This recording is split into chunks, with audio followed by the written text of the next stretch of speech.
December 26, 1900, a relief ship approaches a remote lighthouse, no light, no keeper.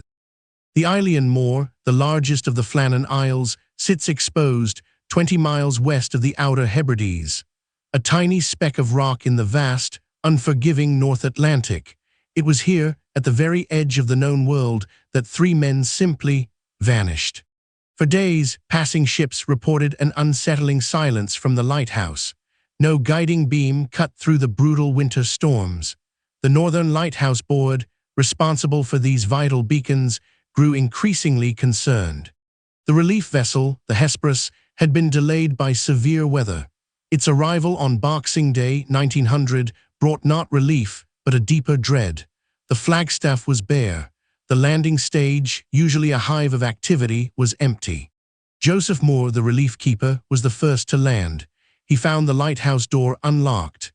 Inside, an eerie tableau, an overturned chair, a half-eaten meal, and 2 oilskins missing, suggesting a sudden, desperate departure. The logbook, meticulously kept by the head keeper Thomas Marshall, offered no answers. The final entry, dated December 15th, spoke of a gale, of men praying, and of strange melancholy. Then, silence.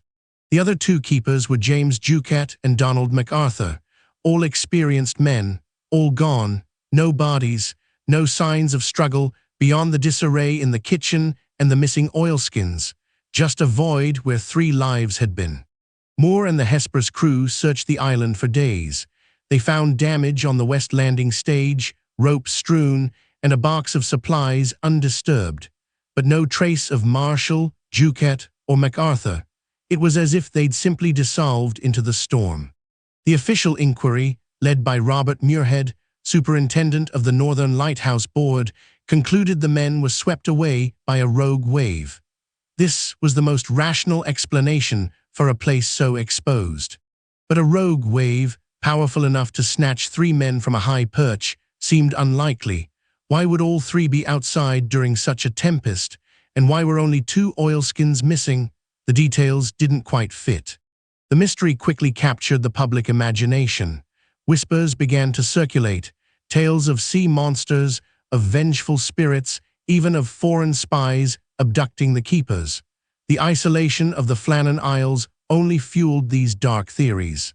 One popular theory suggested one of the keepers went mad, murdered the others, and then jumped into the sea. The confined space, the relentless isolation, could certainly erode a man's sanity, but there was no evidence of violence. Another idea, a colossal wave, a green wall of water as they call it, swept over the island, higher than anyone could imagine. The damage to the west landing supported this, suggesting an extraordinary event. Perhaps one keeper was trying to secure equipment, and the other 2 rushed to assist when he was caught by a wave. This would explain the 2 missing oilskins and the suddenness of their disappearance. The Flannan Isles Lighthouse stands today, automated since 1971. Its light still pierces the darkness, but the silent echoes of Marshall, Ducat, and MacArthur remain. 3 men, swallowed by the sea or something far more enigmatic. The human element of lighthouse keeping, the solitary vigil, the bond between the men, adds a profound weight to this mystery. They faced the elements alone, a small fraternity against the vastness. Even today, the Flannan Isles Lighthouse mystery serves as a chilling reminder of the ocean's power and the vulnerability of those who live and work in its shadow. A story that continues to haunt the imagination. Was it a monumental wave, a sudden and tragic accident, or something far more sinister that claimed those 3 lives?